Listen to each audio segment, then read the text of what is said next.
اللهم صل وسلم وبارك على سيدنا محمد وعلى آله وصحبه أجمعين. قبل ما نبدأ حلقة النهاردة يلا بسرعة نحط لايك للفيديو، ويا ريت كمان نكمل الحلقة للآخر. حلقتنا النهاردة حلقة قوية جدا، وخاصة ان احنا هنشوف مع بعض الحلقة الأخيرة ان شاء الله هتعجبكم. وقبل ما أبدأ عايزة أقول لكم ان انتوا وحشتوني جدا جدا من الحلقة اللي فاتت، وبشكر كل الناس الحلوة اللي دايما بتدعمنا بالتعليقات الحلوة اللي زيها، وبحبكم من كل قلبي. واللي لسه ما اشتركش في القناة لغاية دلوقتي يلا بسرعة، مستني ايه؟ كلنا نعمل اشتراك ونفعل جرس الإشعارات علشان توصلنا إشعارات بكل الحلقات الجديدة.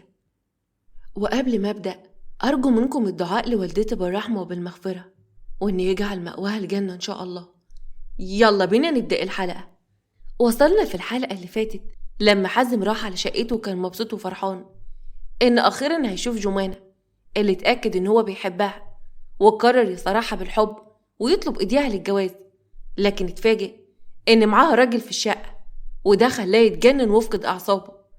جمانة كانت قاعدة بقميص نوم جنب جوزها عنتر اللي كان بملابسه الداخلية. كانوا رايقين وبياكلوا فشار وبيتفرجوا على التلفزيون وبيضحكوا، لكن فورا الابتسامة راحت من على وشهم. جمانة قامت من مكانها وبصت لحازم. حازم، انت جيت؟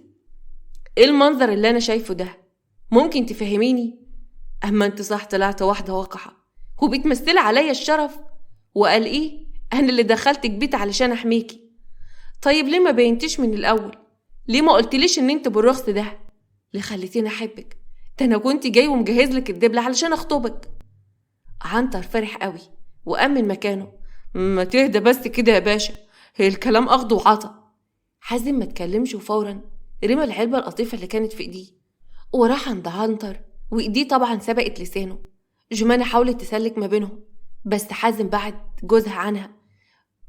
ده جوزي يا حازم بيه، وبعدين انا ما بعملش حاجة غلط، ابعد عنه. حازم زقاه وما كانش شايف قدامه، كان كل اللي مسيطر عليه هو الغضب وبس.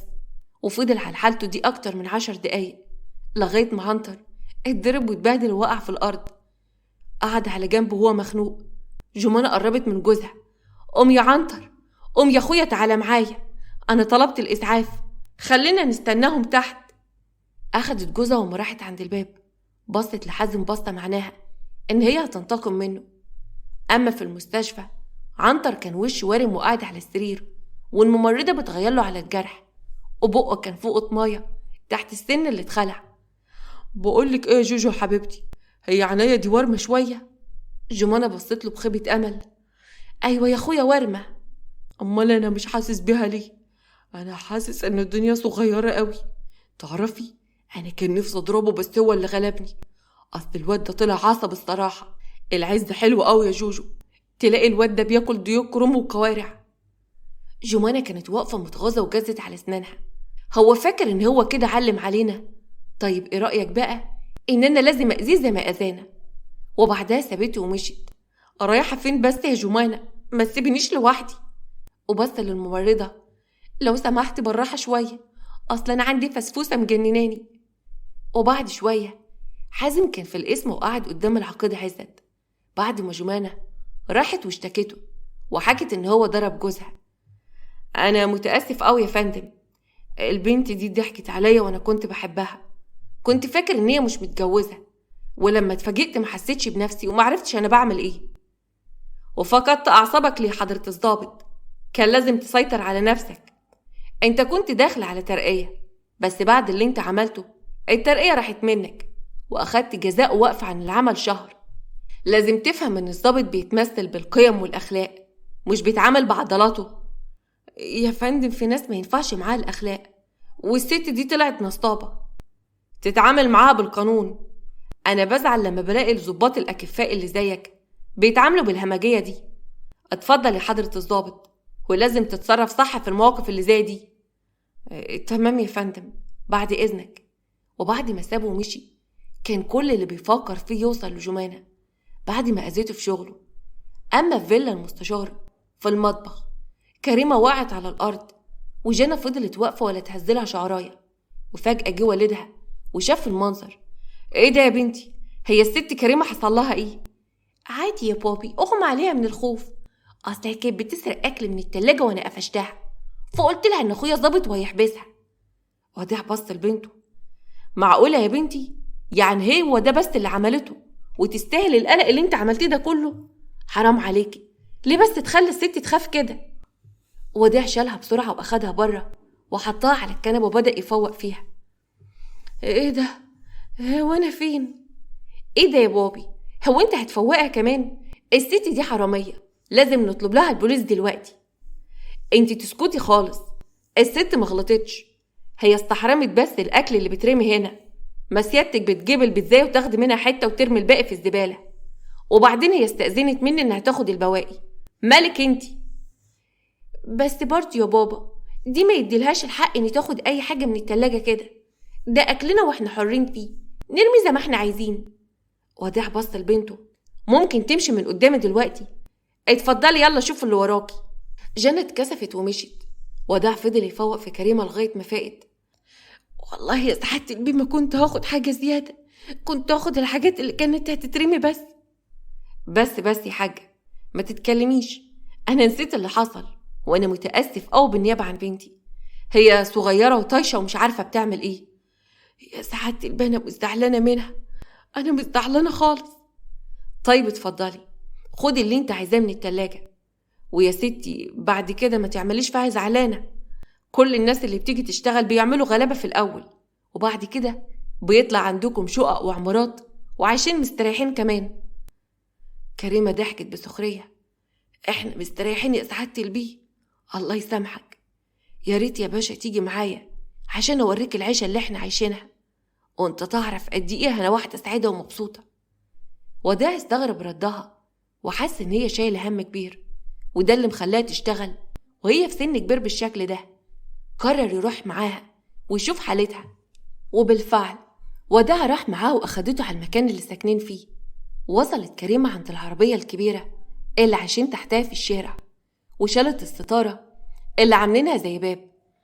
اتفضل يا باشا، اهلا وسهلا، اتفضل على بيتنا الجديد اللي في الشارع.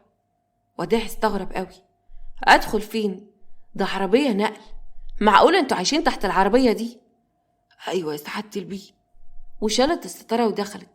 بنتها كانت قاعدة على الكرسي المتحرك. حمد لله على السلامة ياما، اتأخرت كده ليه؟ الولاد جروا على ستهم بلهفة. ستو انتي جبت الأكل ولا لأ؟ اتأخرت كده ليه يا ستو، احنا جعانين قوي. منار اتكسفت قوي أول ما شافت وديع. بس يا ولاد عيب كده، في ضيف جاي مع ستكم. أهلا وسهلا يا باشا، اتفضل. كريم ادت للأولاد الأكل اللي كان معاها، اللي ما صدقوا وقعدوا كانوا بياكلوا بجوع. منار اتكسفت قوي. لا مؤاخذة يا باشا، أصل ولادي ما أكلوش حاجة من الصبح وكانوا مستنين ستهم. شفت يا سعادة الباشا عيشتنا؟ بنت زي ما انت شايف كده، الدكتور قال إن لازمها عملية غالية قوي. اتطردنا من البيت اللي كان قوينا لأن الإيجار كان متكوم علينا، بس الحمد لله احنا راضيين بكل اللي بجيبه ربنا. بصلها وداع باستغراب. معقولة كل الظروف اللي انت عايشة فيها دي ولسه نفسك عزيزة وما فكرتش ان انت تقفي في الشارع وتشحتي او حتى تسرقي؟ تسمحي لي يا ستي كريمة ساعدك، انت فعلا تستحقي. هاتي بنتك وعيالها وتعالوا معايا. على فين يا سعادة البيه؟ هشوف لكم شقة تعيشوا فيها. وبالفعل اخدهم وداهم على مطعم علشان يغديهم، وبعد كده أجر لهم شقة كويسة وقعدوا فيها. الفرحة ما كانتش سايعاهم. أول ما دخلوا الشقة وديع كان معاهم، وهم في الشقة منار كانت قاعدة تبصلها وهي فرحانة قوي. الأولاد فرحانين بالشقة قوي، ده أحسن من اللي كنا فيها بكتير، وكمان فيها بلكونة. أنا مش عارفة أشكرك إزاي يا سيادة المستشار، ربنا يبارك لك في ولادك وفي صحتك ويعود عليك بالخير والستر في الدنيا والآخرة. والله يا سعادة البيه ما أنا عارفة أقول لك إيه، جميلك ده في رقبتي وعمري ما هنساه أبدا، ربنا يقدرني وارد لك الجميل ده. لا جميل ولا حاجة يا ست كريمة، انت تستاهلي كل خير، أنا هستأذن أنا بقى. ومشي وحس بفرحة وراحة بال ما حسهاش قبل كده. أما في البلد اللي جمانة وعنتر كانوا عايشين فيها، عنتر كان قاعد مع سالم أخوه هند وبيحاول يحل الخلاف ما بينهم. هند كانت قاعدة متعصبة جدا. بقولك ايه يا عنتر، انت وعدتني ان انت هتطلقني من اخوك ده، قول له بقى يرمي عليا يمين الطلاق ونخلص. سالم بلا مبالاه: مش لما نتجوز الاول يا قطه بعد كده بقى اطلقك؟ نتجوز؟ لا ان شاء الله. هو انت عاوزني اتجوزك بجد ولا ايه؟ جرائيه حلوه، هو انت ما شفتيش المأذون وهو بيقول بارك الله لكم وعليكما وجمع بينكم في خير؟ عايزين بقى نجمع ما بيننا في الخير، ولا انت شايف ايه؟ انت عبيط يا ابني، انا بقولك ان انا مش طايقه اشوفك قدامي، مش عايزاك يا اخي، خلي عندك شويه كرامه وطلقني. الجوازه دي كلها كانت مجرد لعبه علشان نقفش القرشينات من حضره الضابط. عنتر كان قاعد ومتضايق منهم جدا. وبعدين معاكم بقى، انتوا ليه مش محترمين وجودي؟ اسمع يا سالم، انت عارف كويس قوي ان الجوازه دي كلها جت بالغلط، فارد بقى ما تسوقش فيها وتطلقها. لا، ما انا مش هطلق، اصل انا بحبها وعاوزها، البت عجبتني، ما تزعلش مني. انا ممكن اتنازل لك عن منابي في العمليه مقابل ان البت دي تفضل على ذمتي. عنتر قعد يهرش في راسه بتفكير. مش القصد يعني يا سالم. بص يا هند، انا شايف ان انت تديله فرصه، اصل سالم اخويا ده انا عارفه كويس قوي دماغه ناشفه. انا شايف ان انتوا تتجوزوا بجد شهر ولا 2 كده، ولو الدنيا ما مشيتش تتطلقوا. الف الف مبروك، عقبال البكاري. وسابهم ومشي بكل برود. وهند حست ان هي خلاص لبست في الجوازه دي، لبست فيها طول عمرها، وخسرت حبيبها صالح للابد. اما جمانة لما رجعت البلد اشتغلت في محل ملابس، وفي يوم رجعت من شغلها في نص الليل علشان تغدي ولادها، لكن لقت جوزها والاولاد مش موجودين. خرجت بره وابتدت تبص على ولادها، يمكن يكونوا بيلعبوا في الشارع. وهي واقفه قدام البيت وبتبص شمال ويمين، ام ساميه البقاله اللي في وشهم راحت وقفت معاها. ايه يا جمانة يا اختي، بتدوري على جوزك ولا عيالك؟ لو جوزك خرج من بدري، اصل هند جت وهي متعصبه واخدته ومشيت، الظهر كده متخانقه مع سالم واخده جوزك علشان يصالحهم. جمانة بصت لها: استغفر الله العظيم يا رب، انت يا ست كده على طول رشق عينيكي في حياتنا. قولي لي يا ام ساميه، عيالك كمان راحوا فين؟ عيالك خالهم جه اخدهم، ما تقلقيش عليهم. جمانة بصت لها بذهول: نهار ابيض، خالهم من يا وليه؟ ما انت عارفه ان انا ماليش غير اخت هند وبس، ماليش يا اخت اخوات رجاله. وناش عرفني بقى، الشاب كده طول بعرض شكله حلو وراكب عربيه غاليه واداني 200 جنيه بحالهم. جمانة جزت على اسنانها: منك انتي بقى، انتي يا وليه بتباع عيال علشان 200 جنيه؟ طبعا، ما انت قاعده طول النهار علشان تجيب 50 جنيه. طيب اعمل ايه دلوقتي بس يا ربي، واعرف الراجل ده منين؟ ام ساميه اديتها ورقه في ايدها: اتفضلي، هو اداني الورقه دي وقال لي اديها لك في ايديكي. جمانة مسكت الورقه وبصت فيها ولقت مكتوب فيها: وحشتيني، عيالك عندي لو انت عايزاهم تعالي، وانت عارفه الشقه كويس قوي. طبقت الورقه وفورا راحت على شقه حازم من غير ما تقول لعنتر. في شقه حازم ولادها كانوا قاعدين على السفره، ولد وبنت. الولد كان عمره 8 سنين والبنت كان عمرها 6. يلا يا ولاد، الاكل عجبكم؟ الولد بص لحازم: حلو قوي قوي يا عمو. شكرا قوي يا انكل حازم على الاكل الحلو ده. طيب ايه رايكم لما تعيشوا معايا هنا على طول؟ البنت فرحت جدا: يا ريت والله يا انكل، اصل بابا عنتر ده ما بيحبنيش وبقعد يزعق لنا، حتى ماما كمان بتسافر وتسيبنا على طول، ما بتقعدش معانا. شويه وسمع الجرس بيرن، قاموا فتح الباب. يظهر كده ان مامتكم جت. واول ما فتح دخلت جمانة بقلق ولهفه، ولقت ولادها قاعدين وبياكلوا، وزعقت لهم: ايه ده، انت قاعدين بتاكلوا كده؟ ايه الفجعانه اللي انتوا فيها دي؟ قوموا يلا، خلينا نمشي من هنا.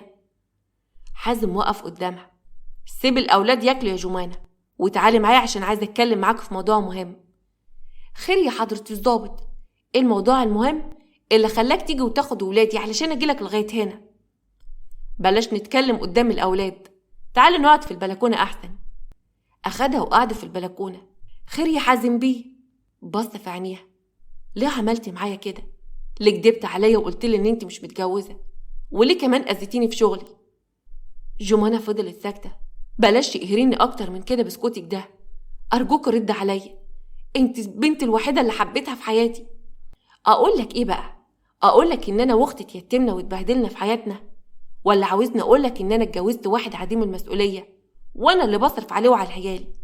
عمرك ما هتحس بيا يا حضرة الضابط، مهما حكيت لك مش هتحس باللي عندي. انت واحد اتولد وفي بقه معلقه دهب. وبدأت تنهار من العياط، وكالعاده صعبت على حازم وقرب منها وطبطب عليها. طيب ما كنت تقوليلي على الاقل، يعني لو كنت قلتلي ان انت متجوزه ما كنتش حبيتك. لو كنت عرفت ان انا متجوزه ما كنتش حمتني، ولا كنت حتى وقفت جنبي في جوازة اختي. كنت هتقول لنفسك انا مالي بيها، ما لها راجل. لازم تفهم من الفتره اللي فاتت دي كانت صعبه عليا برضو، ويمكن اكتر منك كمان. انا شفت فيك السند اللي بجد. يعني انت يا جمانة حبيتيني زي ما انا حبيتك؟ انت بجد بتحبيني؟ ايوه طبعا يا حازم. امال كل المشاعر والاهتمام دول كانوا ايه؟ كنت بمثل يعني؟ بس انا اكيد مش هتخلى عن اولادي واسيبهم يعيشوا نفس العيشه اللي انا عشتها. حتى لو كنت بحبك مش مسموح لي ان انا اعيش الحب. وكالعاده ابتدت تبكي علشان تصعب عليه. حازم ضعف قدامها اكتر. طيب ما تعيطيش، وطالما احنا الاتنين احساسنا واحد لازم نقوي الحب اللي ما بيننا.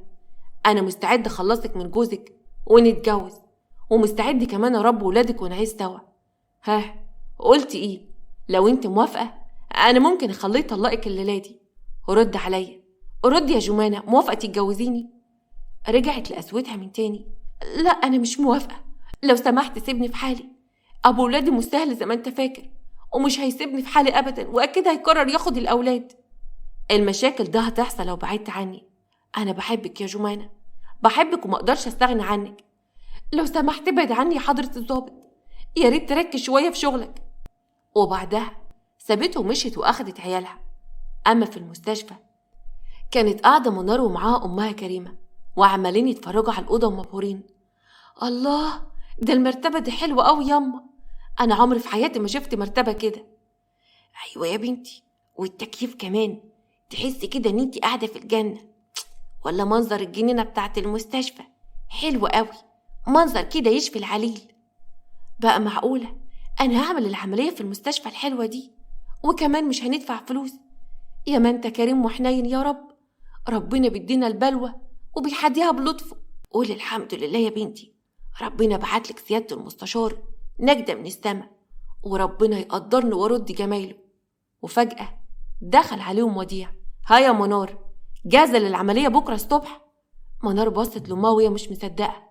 معقولة؟ يعني أنا هعمل العملية بكرة كده على طول؟ أيوة طبعا بكرة، مش إحنا عملنا الأشعة والتحاليل وظبطنا أمورنا؟ ولا أنت بقى لسه عايزة تأجلي؟ لا طبعا، أقصد يعني ده أنا قعدت شهرين مقدمة في المستشفى العام ومحدش رد عليا، وأنت تشوفني بس امبارح وأعمل العملية بكرة؟ أنا بجد مش عارفة أقولك إيه. ما تقوليش حاجة وكفاية عياط بقى، ادعي ربنا بحاجة حلوة من قلبك. يلا يا كريمة علشان تشوف البيت. حاضر يا سعادة البيه، أنا جاية معاك حالا. ودخل وداع الفيلا ومعاه كريمة، وكانوا بيتكلموا، وجانا بنته كانت قاعدة في الريسبشن. أول ما شافتهم وهم داخلين الاتنين مع بعض قعدت تكلم نفسها. هو في ايه بقى يا بابي؟ ملك اليومين دول مركز مع الست اللي اسمها كريمة. هو انت هتتجوزها ولا ايه؟ ما لو كنت عايز تتجوز كنت تستنضف شوية. ياي ذوقك بقى بلدي قوي. وقامت وقربت من باباها. حمد لله على السلامة يا بابي. الله يسلمك يا جنى. انت كنت خارجة ولا ايه؟ شايفك يعني لابسة لبس الخروج. ايوه يا بابي، هروح على المول واشتري شوية حاجات. ممكن يا دادا كريمة تيجي معايا؟ حاضر يا بنتي، تحت امرك. مفيش مشكلة، ويا ريت ما تتأخروش يا دادا كريمة عشان عندك هنا شغل كتير قوي. وبعدها سابهم ومشي وراح على مكتبه، وجنى وكريمة راح على المول. أما جمانة وصلت هي وولادها على بيتها، وكان عنتر قاعد مستنيها. كنت فين يا ولية؟ أم سامية قالت لي إن في واحد ساب لي الجواب وأخد العيال ومشي. ده حازم بيه برضه مش كده؟ الولد قرب من عنتر. أيوة يا بابا، ده أنكل حازم هو اللي جاب لنا فراخ مقرمشة، وكمان جاب لنا سندوتشات فيها جبنة سايحة. ده راجل طيب أوي، إحنا كنا عنده. طيب يا حبيبي، مش اتغديت انت واختك؟ خش يلا ناموا، غوروا من وشي. وبالفعل أمير أخد أخته ودخل على أوضتهم، وعنتر بص لمراته جامد. كان عايز منك إيه الواد ده؟ عاوزني أتطلق منك وأتجوزه. قلت ايه يا عنتر؟ ابتدى يضحك جامد وفضل يضحك، وجمانة كانت مستغربة قوي. بتضحك على ايه يا عنتر؟ بقولك عاوز يتجوزني. عنتر بصلها جامد. اصل هو ده اليوم اللي انا كنت مستنيه، لما حضرة الضابط يطلب ايدك للجواز. يا سلام، هو انت دماغك فيها ايه بالظبط؟ انا مش فاهماك خالص. في دماغي كل خير يا حبيبتي، ركزي انت بس في كل اللي هقولك عليه وتنفذيه بالحرف الواحد. فضلت تسمع منه وفي الاخر فاض فيها. ايه القرف ده؟ انت عاوزنا نفضل كده لغايه امتى يا عنتر؟ ما تشتغل بقى يا سيدي، وايدك في ايدي ونعيش مع بعض ونربي ولادنا بالحلال. ليه لازم ننصب على الناس وتنقلنا من راجل لراجل؟ انت ايه، ما بتغيرش عليا؟ لا الصراحه ما بغيرش. ماشي يا سيدي، انا كان نفسي اسمع منك ان انت بتغير عليا. وبعدين انت عايزني ازاي اتجوزه؟ عايزني اسيبك؟ طب والاولاد هيتربوا ازاي؟ والله يا حبيبتي، الحب والدفى ما بيجيش مع الفقر. احنا لازم نعمل كده علشان نعرف نعيش. لعلمك بقى، انت لو اتجوزتيه انا مش هسيبك، وهقول على كل بلاويكي، وساعتها هيقرف منك ويطلقك وتترمي في الشارع، ومش هتعرفي توصلي لي تاني. فياريت ترضي بقى باللي انا بقولك عليه احسن، وتلعبي عليه اللعبه دي، وهتكون اخر لعبه نلعبها مع حضره الضابط لما نقفش منه مبلغ كبير. جمانة قررت توافق على خطه جوزها علشان تفضل عايشه مع ولادها. اما في المول، جنى وكريمه فضلوا ماشيين كتير قوي. جنى كانت متعمده تعمل كده علشان تتعب كريمه وتهد حيلها، وفي الاخر وصلت عند محل مجوهرات. استني هنا يا دادا، هدخل اشوف حاجه في المحل ده واطلع على طول. ماشي يا بنت زي بعض، اللي هيسترك بسرعه خلينا نروح، انا تعبت ورجليا ورمت من كتر المشي. حاضر يا دادا، هجيلك على طول. وبسرعه دخلت جوه وقعدت كتير تتفرج وتهزر مع التاجر، وفجاه سرقت انسيال وحطته في شنطتها وخرجت من المحل. كل ده وكريمه كانت شايفاها من ازاز المحل ومش مصدقه. خرجت جنى وقالت لكريمه بلهفه: يلا يا دادا خلينا نمشي على طول. كريمه اتفاجئت من المنظر اللي شافته وما كانتش عارفه تتصرف ازاي. وفجاه لقت جنى سحبها على بره. وصلوا عند مدخل المول، لكن الامن وقفها. استني هنا. انا؟ ايوه، مش انتي برضو سرقتي حاجه من محل الدهب؟ الجواهرجي لسه متصل بيا دلوقتي وقال ان انتي سرقتي انسيال دهب. احنا دلوقتي بلغنا الشرطه وهم جايين يقبضوا عليكي. في الوقت ده كريمه اختفت من جنب جنى، وجنى قعدت تبكي: بس انا ما عملتش حاجه، انا ما سرقتش حاجه خالص. في نفس الوقت كريمه كانت اخدت الانسيال من شنطتها وراحت لمحل الدهب. وقفت قدام السايغ: لو سمحت، انا شفت الانسيال ده واقع على الارض بره، قلت ده اكيد بتاعكم. السايغ بص للانسيال: ده انا كنت لسه مبلغ الامن عنه دلوقتي، وفي واحده سرقته. لا هو ما كانش مسروق، انا بقول لحضرتك ان انا لقيته على الارض، والحمد لله ان انا شفته ومحدش اخده. انت تقربي للبنت اللي اخدته، طالما بتحملها وبتنقذيها يبقى انت اكيد قربتها. على العموم يا ستي، انا هاخد منك الانسيال وهتنازل عن البلاغ. شكلك كده ست غلبانه. وهي كمان والله غلبانه قوي يا ابني، هي عملت كده غصب عنها. فهميها ان مش الكل اللي بتضحك عليه، ومش كل مره هتسلم الجره. حاضر يا ابني، كتر خيرك ان انت سامحتها. وبعدها الصاغ اتصل بالامن وقال لهم ان هم لقوا الانسيال. ورجعت تاني كريمه عند باب المول ولقت جنى قاعده على الارض وبتبكي. كريمه قربت منها: يلا يا بنت خلينا نروح، رجليا وجعتني قوي. جنى بصت لها: انت اللي اخدت الانسيال من الشنطه ورجعتي لي الصاغ؟ ليه عملتي معايا كده؟ انا عمري ما كنت كويسه معاكي ابدا، ده انا ببهدل فيكي من ساعه ما اشتغلت عندنا. بس ابوك يا بنتي كان كويس معايا قوي. ابوك سترني انا وبنتي واحفادي، وقعدنا في شقه محترمه وبيعالج بنتي. جمل ابوك في رقبته عمري ما هنساه. شفت بقى ان الدنيا سلف ودين، ومن قدم شيء بيداه تلاقاه. جنى ابتسمت: انت فعلا عندك حق، بس انا يا دادا مش عارفه انا بعمل كده ليه. انا من زمان وانا بسرق، انا نفسي ابطل العاده دي ومش عارفه. ممكن تقفي جنبي وتساعديني؟ بس انا مش عايزه لا بابا ولا اخويا يعرفوا، انا خايفه بجد اتقفش في يوم وافضحهم. ما تخافيش يا بنتي، كل مشاكلك هتتحل بحاجه واحده، ان انت تقربي من ربنا. انت حلوه قوي، بس لو لبست الحجاب هتبقي احلى، ولو صليتي هتلاقي نفسيتك ارتاحت وروحك هتفرح. كلامك حلو قوي يا دادا، خلينا نروح وتعلميني الصلاه، اصلا عمري في حياتي ما صليت. وبالفعل أول ما روحوا كريمة علمتها ازاي تتوضى وتصلي، والأول مرة كانت جنى بتصلي في حياتها وكانت فرحانة قوي بالحجاب. وديع كمان لقى ان بنته بتصلي وكان فرحان بيها وحس ان الخير اللي عمله مع كريمة وبنتها بيتردله في ولاده. أما جمانة أخدت ولادها وراحت عند حازم وخبطت على الباب. أول ما فتح ولقاها قدامه فرح قوي. أنا جاية لك برجلي علشان أقولك إني مستعدية بقى الدنيا كلها علشانك. حازم فرح وفورا حضنها، كان زي البيبي الصغير، وبس للولد والبنت يلا يا حبايبي خش على جوه، بكرة الصبح هنزل اشترولكم أوضة جديدة وهجيب لكم هدوم ولعب كتيرة قوي وهدخلكم أحسن مدرسة. الأولاد فرحوا جدا ودخلوا، وبعدها بص لجمانة، أما انت بقى فهتبقي أحلى وأجمل عروسة في الدنيا، هعملك فرح محصلش وهيكون في ظباط ولوقات كتيرة قوي. ما تفرحش قوي كده، مش لما تطلق الأول من عنتر وتعدي شهور العدة. يا ستي ما تقلقيش، هيطلقك ورجله فوق رقبته. واتصل بصاحبه مراد واتفق معاه ان يقابله ويروحوا سوا بالعربية عند عنتر علشان يقنعوا بالطلاق، لكن لما راحوا هناك ملقوهوش، وبعدها قعدوا سوا في العربية. مراد بصله، بقولك ايه حازم، انا شايف ان انت متسرع قوي بخصوص قرارك من ناحية جمانة. ايه الكلام اللي بتقوله ده يا مراد؟ مش انت قلتلي روح لها فورا وصارحها وقول لها ان انت بتحبها؟ ايوه يا سيدي، بس ما كنتش اعرف ان هي متجوزة ومخلفة، هو كمان لبط واخدوا منك فلوس كمان يا حضرة الضابط. ومين سمعك؟ ما انا كمان ما كنتش اعرف. اسمع يا حازم، الست دي ظهورها ليك غريب قوي، وكمان كان بشكل مفاجئ، وقعدتها معاك في شقة واحدة وهي بعد كده تطلع متجوزة ومخلفة. الحكاية كده شكلها ملخبط، وبعدين احنا مر علينا الاشكال دي كتير قوي وبنقدر نفرق ما بين الناس الكويسة والناس اللبط.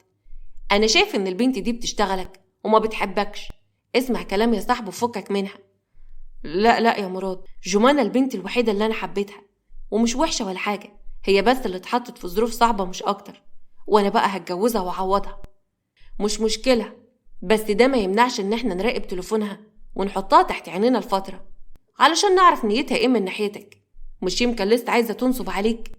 انت نسيت ان هي ضرتك وراحت اشتكيتك في شغلك والترقية راحت منك؟ لما تتأكد من حبها واخلاصها ساعتها يا سيدي ابقى اتجوزها.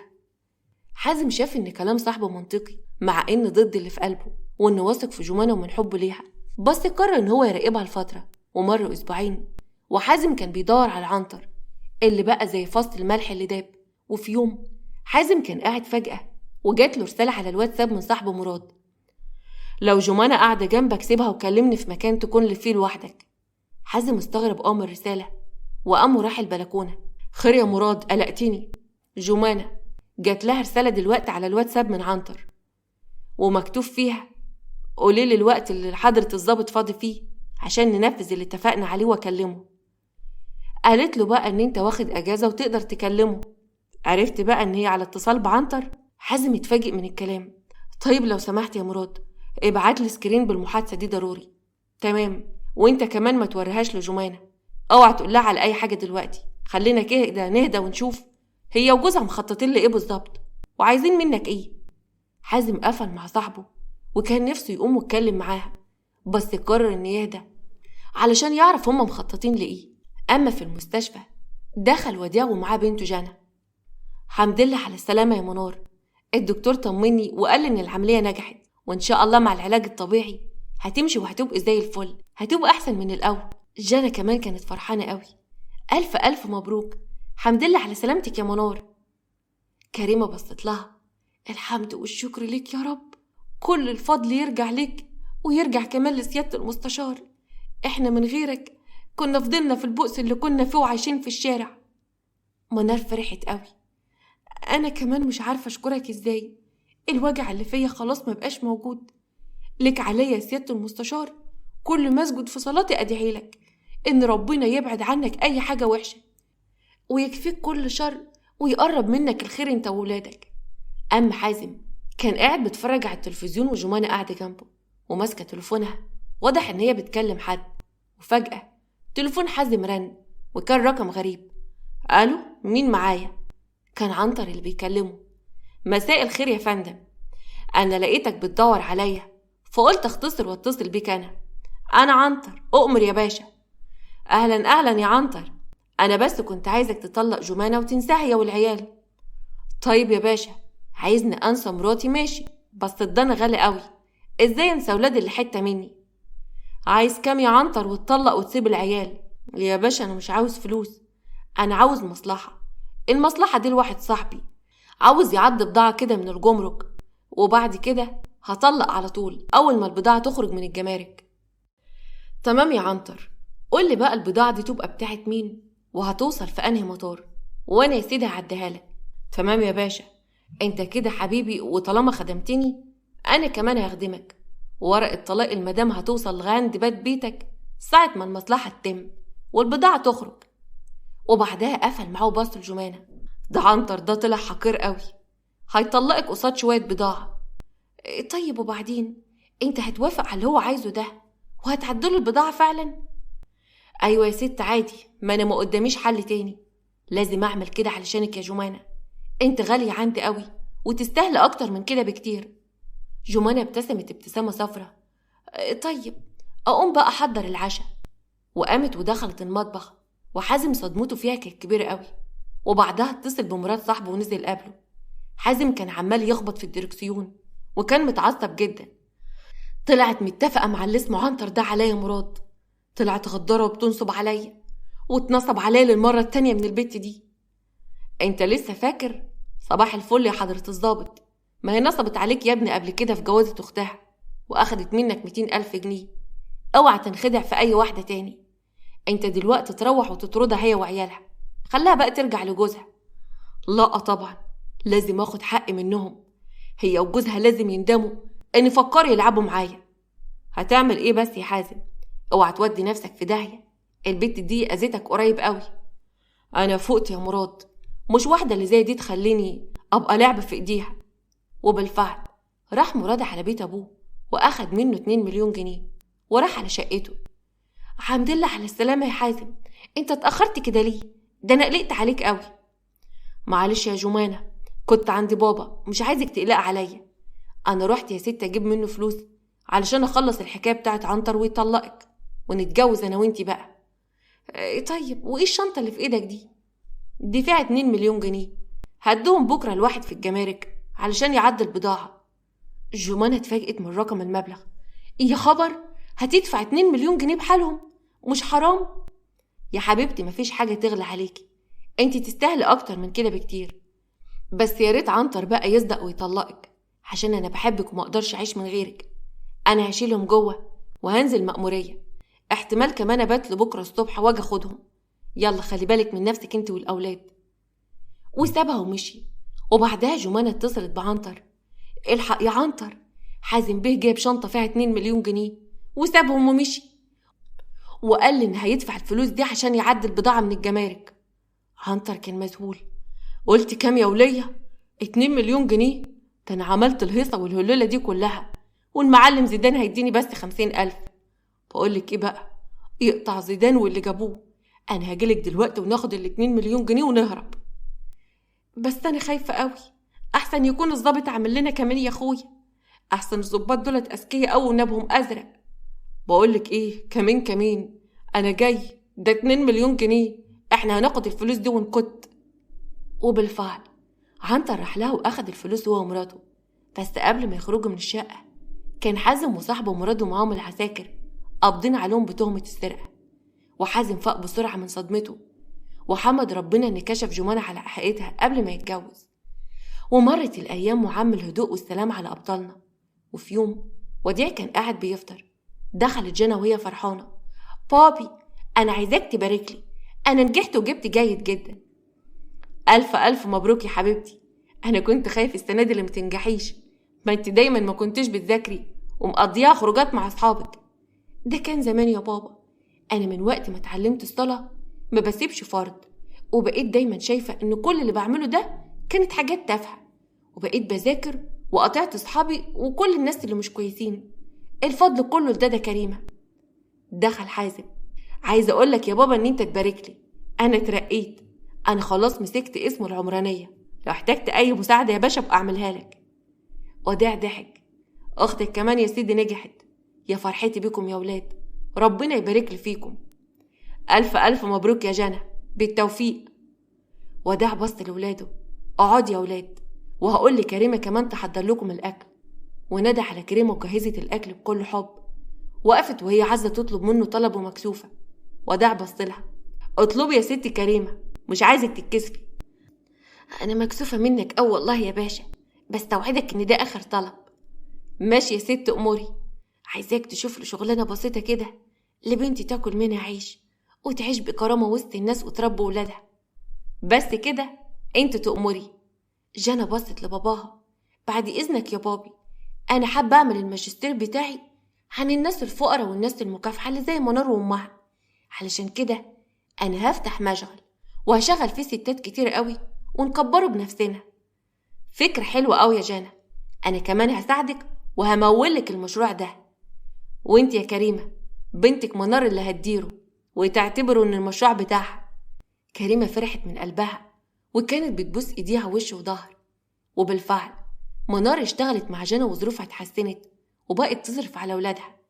وفي يوم في المشغل دخل عليها خليل طليقها، ودقنه كانت طويلة ولبسه مبهدل، وفضل يبص على المشغل ومش مصدق جماله. وراح على المكتب اللي قاعد عليه منار: ايش القبعة دي كلها يا منار؟ منين ده كله؟ اهلا يا خليل، ازيك؟ اسكت يا منار، انا حالتي بقت بؤس قوي. شفت انا وصلت لايه؟ ما تيجي نرجع لبعض ونعيش في العز ده سوا. انا بعت البيت اللي كنت فيه وفضلت اصرف الفلوس لغايه ما خلصت، والديون اتراكمت عليا وممكن اتحبس. وجاي لي بقى دلوقتي علشان اسدد لك ديونك وترجع تعيش بنزاهه وبراحتك، وانا اللي اصرف عليك. اسمع يا خليل، انت هتمشي من هنا ومش هشوف وشك تاني، وولادك هخليك تشوفهم مرة في الأسبوع وتنساني خالص. يعني انت مش عايزة ترجعيني؟ طب اديني فرصة تانية. انت عمرك ما كنت راجل يا خليل، طول عمري كنت عايشة معاك أنا الراجل وانت الست، لكن دلوقتي أنا بقيت حرة وعمري ما هرجع لعيشت معاك أبدا. اتصرف بقى واصرف على نفسك. خرج خليل من عندها وهو ندمان، وفاق أخيرا وعرف أن كان في إيده نعمة كبيرة أوي ما حافظت عليها. الست اللي بتحافظ على بيتها وولادها وبتشتغل وبتشقى علشانهم، دي بتبقى نعمة كبيرة قوي. ومنار اهتمت بولادها وأصرت إن هي تربهم وتعلمهم، وعلى الرغم إن كان بيتقدم لها عرسان كتيرة قوي لكن كانت بترفضهم. قررت إن حياتها تكون لولادها وبس. أما حازم اتعرف على بنت لوا، وكانت بنت جميلة جدا، واتجوزها وخلف منها ولدين وعاش مبسوط. واكتشف إن حب الجمانة كان مجرد انبهار بجمالها مش أكتر. ومن هنا تكون خلصت حكايتنا، واللي بيعمل خير دايما بيلاقيه، زي سيادة المستشار كده. وربنا كرمه في ولاده وطلعوا من المشاكل اللي كانوا عايشين فيها وحياتهم اتغيرت بفضل عمل الخير. أتمنى إن القصة تكون عجبتكم، وأحب كمان أشوف آرائكم في التعليقات. وما تنسوش تعملوا لايك للفيديو واشتراك في القناة. أشوفكم بكرة على خير في قصة جديدة إن شاء الله.